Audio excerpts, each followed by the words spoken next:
नमस्कार किसान साथियों, आपका अपने YouTube चैनल पर स्वागत करता हूं। आज मैं बात करता हूं एक ही समय पर दो खेत में बह गया हुआ गेहूं। नंबर एक पर बात करते हैं कि आप देख रहे होंगे कि ये हरा भरा एकदम दिख रहा है गेहूं, जबकि ये खेत और वो खेत एक मेड़ का अंतर है। और दूसरा मैं दिखा दूं, ये पीला पड़ा हुआ है, जबकि दोनों एक साथ बुआई की गई थी। अब बात करते हैं ये पीलापन क्यों आ जाता है खेतों में।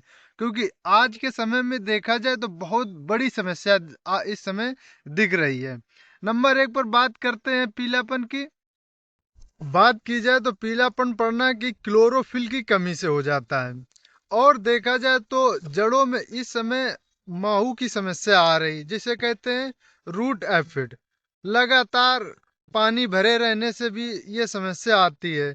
और देखा जाए तो फंगस जो लग जाता है जड़ों में, आपको दिखाना चाहूंगा। जो ये जड़ें हैं तो एकदम पानी भरे रहने की वजह से ना नीचे से फंगस लग जाता है। फंगस लगने की वजह से पीलापन खेतों में आ जाता है। और जो गेहूं के जो पत्तियां होती वो एकदम आप देख रहे हैं, एकदम पीली हुई और मुरझाई हुई पत्ती दिख रही है इसकी। आज हम इन्हीं सब चीजों पर बात करते हैं। और भी समस्याएं देखा जाए तो आपके खेतों में पोषक तत्वों की भी कमी हो सकती है। और अगर आप खरपतवार का स्प्रे किए हैं, उसकी वजह से भी समस्या आ सकती है। अगर आपने फसल चक्र नहीं अपनाया है तो फसल चक्र भी अपनाना बेहद जरूरी, क्योंकि फसल चक्र की वजह से भी खेतों में पीलापन या फंगस या बहुत सारी समस्याएं आती जाती रहती हैं। अब इन्हीं बातों पर हम बात करते हैं इनका निवारण के लिए। किसान मित्रों, अगर बात की जाए, अगर आपके खेत में आपने धान का खेत है, क्योंकि धान के खेत में हमेशा नमी बनी रहती है। अगर नहीं नमी बनी रहती है, क्योंकि वहां पे क्या हो तो काली दोमट मिट्टी रहती है। और आपने देखा जाए तो उस नमी की वजह से फंगस अब तो हटना बहुत मुश्किल काम हो जाता है, क्योंकि गेहूं का पीलापन तो बहुत मुश्किल में हट पाता है। इसके लिए अगर आपने 2 से या 3 सिंचाई कर चुके हैं और आपने यूरिया का बेसल डोज दे चुके हैं, तो आपको करना क्या है, अब छोटा सा काम कर लीजिए और ये पीलापन तो जड़ से ही खत्म हो जाएगा और इसका नामो निशान खत्म हो जाएगा। इसके लिए आपको करना क्या है, सर्वप्रथम 10 से 15 केजी आपको यूरिया लेना है। और इसके बाद जब 10 से 15 केजी यूरिया लेने के बाद में इमीडा क्लोरोफिट 200 ml लेना है। या फिर उससे 3 से 4 केजी आप केलेडॉन 50 SP कीटनाशक लेना है। अगर ये ना हो तो आप रेजेंट 3 से 5 केजी दानेदार ले लीजिए। और इसके बाद में अगर ये भी ना हो, आपके पास मार्केट में ना उपलब्ध हो, तो आप क्या कीजिए, क्लोरोफायरस क्लोरोफायरस 20% एसी, जो हमने 4 कीटनाशक दवाइयां बताई हैं, उनमें से आपको एक को प्रयोग करना है।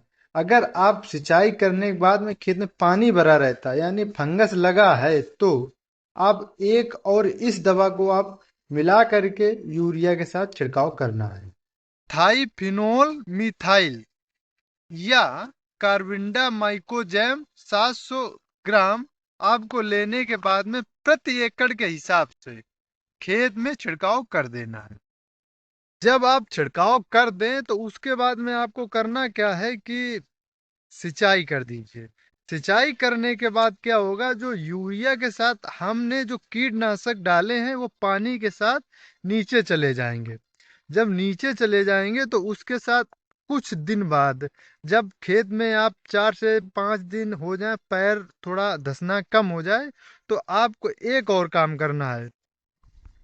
पैर जब चलना कम हो जाए, कम हो जाए, तो आपको एक स्प्रे और कर देना है। वो स्प्रे आपको करना है NPK 19-19 का।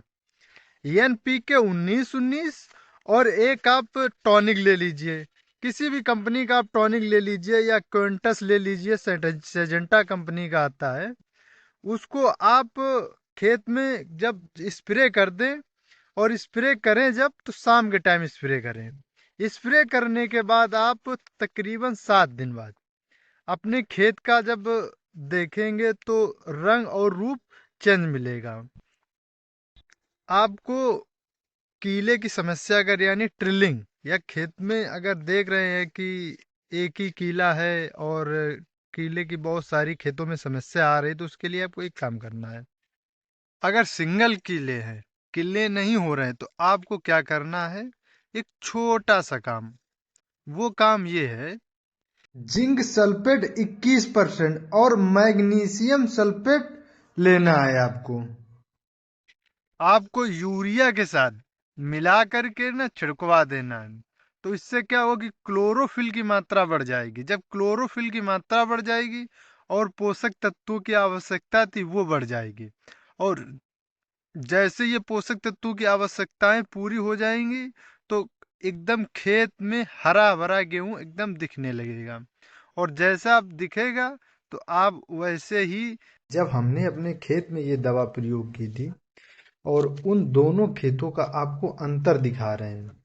बस अंतर ये है कि आप अपने खुद देख लीजिए कितना कितना अंतर और कितना बड़ा डिफरेंस आपको दिख रहा है। अगर आपको डिफरेंस सही से दिख रहा है तो आप जरूर ये वीडियो आप शेयर कीजिए। इसके बाद में अगर हमारा वीडियो आप लोगों को अच्छा लगा हो, तो आप हमारे चैनल को सब्सक्राइब कर दीजिए और ज़रूरतमंद किसान साथियों को आप शेयर कर दीजिए। धन्यवाद।